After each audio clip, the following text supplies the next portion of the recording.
កណិតខ្ញុំអើយប្អូនកាមុនអើយឥឡូវហ្នឹងនេះចាបងប្អូនខ្ញុំតែងតែឮចាស់ចាស់និយាយថាត្រូវឲ្យបងកាមុនអញ្ចឹងណាប៉ុន្តែរោងនេះគឺសុំប្អូនកាមុនហើយដោយសារតែបងយូរពេកអញ្ចឹងណាបងប្អូនហើយខ្ញុំកំពុងតែផ្អាប់ថាពេលណាដល់គូដូចគេគេថាគូនៅចិត្តហ្នឹងហើយបងប្អូនគូគេកំពុងដើរតាមនេះគេថាឆាប់នឹងដែរបងប្អូនតែខ្ញុំមិនដឹងថាកាលទេតែថ្ងៃនេះគឺខ្ញុំមកចូលរោងការណែតបងប្អូនដោយសារតែនៅចិត្តផ្ទះខ្ញុំដែរសំខាន់គេរកកូនកំឡោះនៅចិត្តផ្ទះខ្ញុំបងប្អូនអ្នកកំពុងត្រែកដូចគ្នាទៀតសំខាន់ណាការគេរឿងធំដែរបងប្អូនហើយការដែលគួរវិញស្អាតមែនតើហ្មងបើសិនជាការខ្ញុំអីគឺខ្ញុំដឹងតែយកការដែលគាត់ដូចគាត់ទេដោយសារខ្ញុំឆ្លាញ់ពណ៌ក្រហមហើយពណ៌កាឈូកហើយគេដាក់មកពណ៌ក្រហមហើយពណ៌កាឈូកទៀតពេលដែលថតមកមានអារម្មណ៍ថាលើកសាច់ស្អាតមែនតើបងប្អូនហើយមើលកូនកំឡោះកូនកំមុំគេនោះឡើងផ្សំគ្នាតែម្ដងហើយសំខាន់ណាខ្ញុំដើររកកូនកំមុំអត់ឃើញទេចឹងផុសវីដេអូឲ្យបងប្អូនមើលលេងសិនតែម្ដងទៅនេះគេថាតិចទៀតហ្នឹងគេភ្ជាប់ពាក្យឲ្យបងប្អូនតែមិនដឹងថាអង្ការទេនេះវានិយាយតែអញ្ចឹងឯងបងប្អូនសំខាន់ប្អូនការចោលមុនហើយសំមុខបងនឹងគ្រាយកគូពេកខ្ញុំមកពីបងហ្នឹង single យូរតែឥឡូវគេជួបគូឯងគេថាកំពុងតែមើលចិត្តមើលថ្លើមគ្នាដែរអញ្ចឹងណាបងប្អូនពេលដែលគេត្រូវក៏គេការដែរតែសំខាន់ខ្ញុំនេះ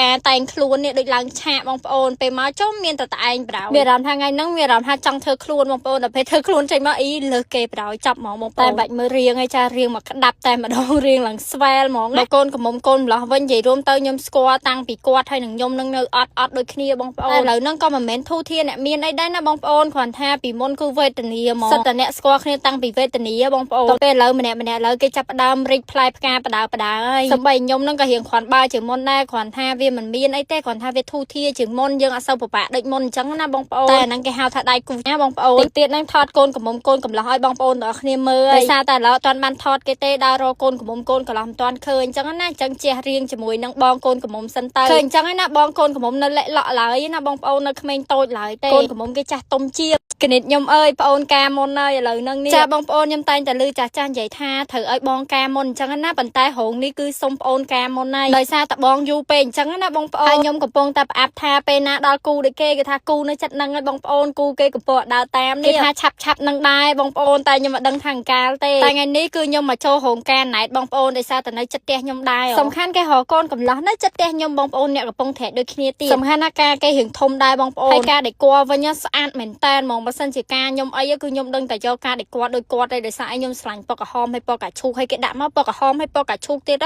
ពេលដែលថតមកមានអារម្មណ៍ថាលើកសាច់ស្អាតមែនតើបងប្អូនហើយមើលកូនកំឡោះកូនកំមុំគេនោះឡើងផ្សំគ្នាតែម្ដងហើយសំខាន់ណាខ្ញុំដើររកកូនកំមុំអត់ឃើញទេចឹងផុសវីដេអូឲ្យបងប្អូនមើលលេងសិនតែម្ដងទៅនេះគេថាតិចទៀតហ្នឹងគេភ្ជាប់ពាក្យឲ្យបងប្អូនតែមិនដឹងថាអង្ការទេនេះវានិយាយតែអញ្ចឹងឯងបងប្អូនសំខាន់ប្អូនការចោលមុនហើយសំមុខបងនឹងគ្រាយកគូពេកខ្ញុំមកពីបងហ្នឹង single យូរតែឥឡូវគេជួបគូឯងគេថាកំពុងតែមើលចិត្តមើលថ្លើមគ្នាដែរអញ្ចឹងណាបងប្អូនពេលដែលគេត្រូវក៏គេការដែរតែសំខាន់ខ្ញុំនេះការតែងខ្លួននេះដូចឡើងឆាកបងប្អូនពេលមកចុះមានតែឯងប្រោមានអារម្មណ៍ថាថ្ងៃហ្នឹងមានអារម្មណ៍ថាចង់ធ្វើខ្លួនបងប្អូនដល់ពេលធ្វើខ្លួនចេញមកអីលើគេប្រោចាប់ហ្មងបងប្អូនតែបាច់មើលរៀងឯងចារៀងមកក្តាប់តែម្ដងរៀងឡើងស្វែលហ្មងដល់កូនកំមុំកូនម្លោះវិញនិយាយរួមទៅខ្ញុំស្គាល់តាំងពីគាត់ហើយនឹងខ្ញុំនឹងនៅអត់ដូចគ្នាបងប្អូនឥឡូវហ្នឹងក៏មិនមែនធូរធារអ្នកមានអីដែរណាបងប្អូនគ្រាន់ថាពីមុនគឺវេទនាហ្មងសិតតែអ្នកស្គាល់គ្នាតាំងពីវេទនាបងប្អូនទៅពេលឥឡូវម្នាក់ឥឡូវគេចាប់ផ្ដើមរិចផ្លែផ្កាបដាហើយសម្បីខ្ញុំនឹងក៏រៀងគ្រាន់បើជាងមុនដែរគ្រាន់ថាវាមិនមានអីទេគ្រាន់ថាវាធូរធារជាងមុនយើងអត់សូវពិបាកដូចមុនអញ្ចឹងណាបងប្អូនតែអាហ្នឹងគេហៅថាដៃគូ